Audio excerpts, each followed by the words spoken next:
Kita ke informasi mancanegara, Saudara. Pasukan Israel menyerang rumah sakit Indonesia di Gaza Utara, Palestina, Senin waktu setempat.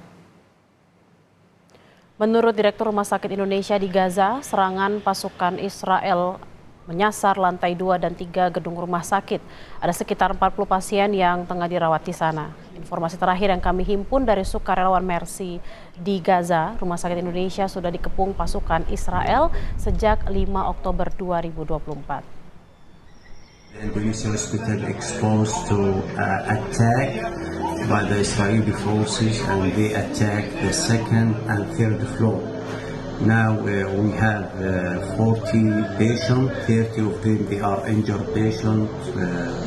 There is some of the patients they are very serious and they need oxygen and they need critical care.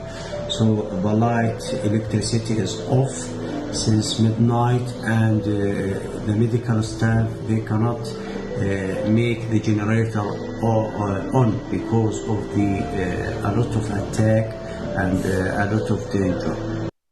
Informasi terkini dari Gaza kita akan tanyakan langsung ke sukarelawan Mercy di Gaza Tengah. Ada Fikri Rofiul Haq di sana. Fikri, apa yang terjadi di Rumah Sakit Indonesia di sana bisa digambarkan? Ya, baik, kondisi di Rumah Sakit Indonesia memang benar-benar sangat sulit sekali karena memang operasi militer Israel dilancarkan sejak pada Sabtu 5 Oktober 2024 yang lalu, di mana serangan demi serangan baik dari udara maupun dari serangan darat juga terus dilancarkan dari pihak Israel terhadap jalur Gaza bagian utara, sehingga kami tim Mercy memang melakukan evakuasi yang mengikuti rombongan dari konvoi WHO pada pada hari Kamis 10 Oktober 2024 yang lalu, dan alhamdulillah kami saat ini berhasil dievakuasi ke jalur Gaza bagian tengah. Dan saat ini memang kondisi Rumah Sakit Indonesia di jalur Gaza bagian utara masih terkepung dari pihak Israel, di mana pada Senin 19 Oktober yang lalu Israel melakukan serangan dari artileri mereka di lantai 2 dan lantai 3 sehingga mengakibatkan kerusakan di lantai 2 dan lantai 3 yang memang lantai 2 dan 3 digunakan untuk rawat inap. Namun alhamdulillah tidak ada korban dari serangan ini. Namun akibat pengepungan yang dilakukan oleh pihak Israel sehingga jaringan listrik di Rumah Sakit Indonesia terputus, tidak ada air minum dan juga bahan makanan serta obat-obatan dan bantuan-bantuan kemanusiaan yang lain yang bisa disalurkan ke Rumah Sakit Indonesia atau di masyarakat yang ada di Gaza Utara, sehingga diinformasikan bahwa ada 2 korban yang meninggal akibat tidak adanya jaringan listrik untuk menopang medis 2 pasien tersebut. Sementara memang masih ada beberapa pasien dan juga tenaga medis yang memang masih bertahan di Rumah Sakit Indonesia. Selain di sekitar Rumah Sakit Indonesia terdapat juga beberapa sekolah PBB maupun sekolah pemerintah, di mana Israel memaksa mengusir ratusan orang diusir dari tempat-tempat pengungsian mereka di sekolah-sekolahan tersebut. Mereka dibariskan untuk kemudian nanti diarahkan untuk harus melakukan evakuasi atau diusir ke kota Gaza. Dan setelah mereka mengusir para warga dari sekolah-sekolah tersebut, mereka membakar sekolah-sekolahan tersebut yang memang berada persis di samping Rumah Sakit Indonesia. Diinformasikan juga sudah ada 3 sekolahan yang dibakar oleh pihak Israel di Gaza Utara, di mana ada sekolah Kuwait, sekolah Halab, dan juga sekolah Hamad. Ini 3 sekolah yang dibakar oleh pihak Israel di Gaza Utara setelah mereka memaksa para pengungsi untuk segera pergi dari daerah tersebut karena memang ada operasi militer di Gaza Utara. Dan ada beberapa saksi juga memang mengatakan yang mereka berhasil selamat dari evakuasi tersebut, bahwa banyak juga Israel menangkap para pria dewasa, ya, karena memang pria dewasa tersebar dari video atau foto-foto lokal, video yang diposting oleh pihak Israel kemudian disebarkan oleh para jurnalis yang ada di jalur Gaza, bahwa para pria dewasa dipisahkan oleh anak dan juga istrinya dan keluarganya, sehingga banyak pria-pria dewasa yang oleh pihak Israel ke tidak tahu mereka akan dibawa kemana, namun di video yang beredar mereka ditangkap oleh pihak Israel. Kemudian saat ini sudah memasuki hari ke-19 pengepungan terhadap masyarakat yang ada di Gaza Utara, sehingga 3 fasilitas rumah sakit, yaitu Rumah Sakit Indonesia, Rumah Sakit Al-Auda, dan Rumah Sakit Kamaluddin memang benar-benar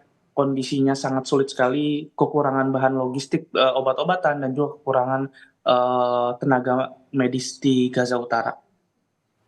Fikri, tadi sempat dikatakan ada 3 sekolah yang diserang, juga ada 2 korban yang meninggal karena kondisi rumah sakit yang kurang memadai akibat adanya serangan.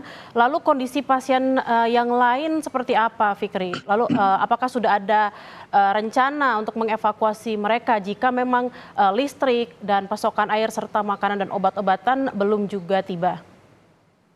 Ya, baik, ya memang konvoi dari WHO ataupun dari PBB juga berhasil melakukan evakuasi para pasien yang ada di Rumah Sakit Kamaluddin.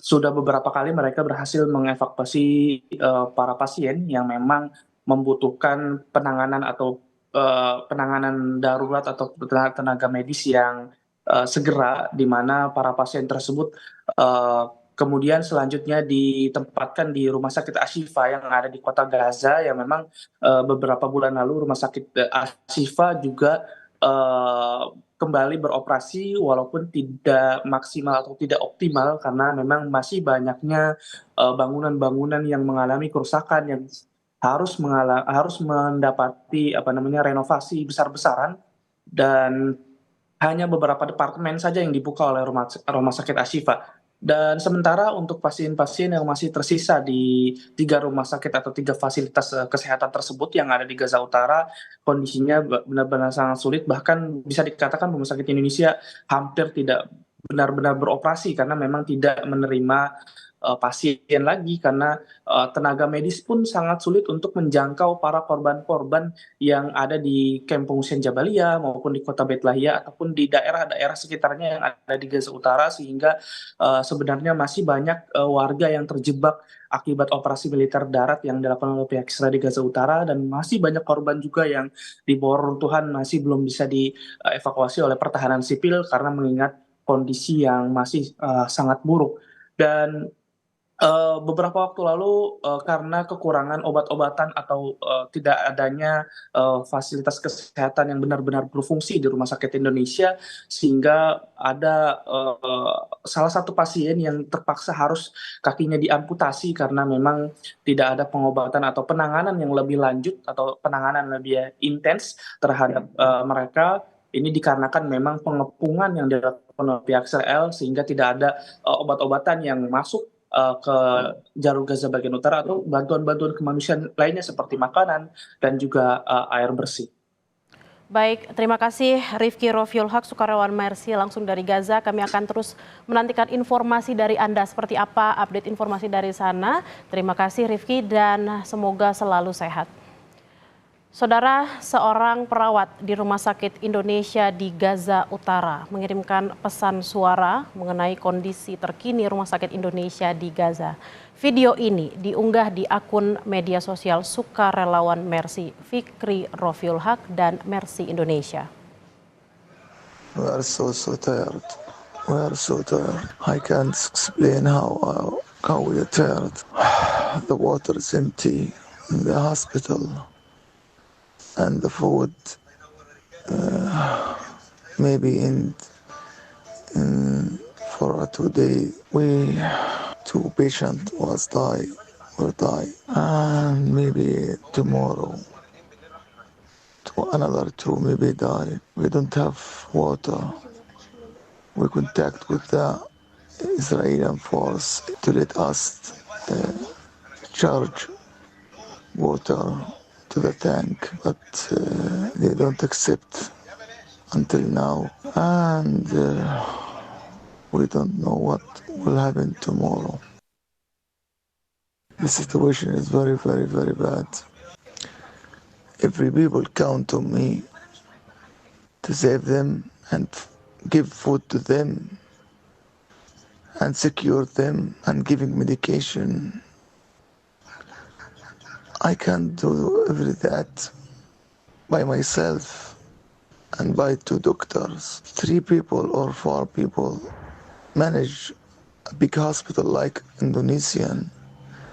We can't, but we do everything we can and pray to Allah save us and save our people inside this hospital.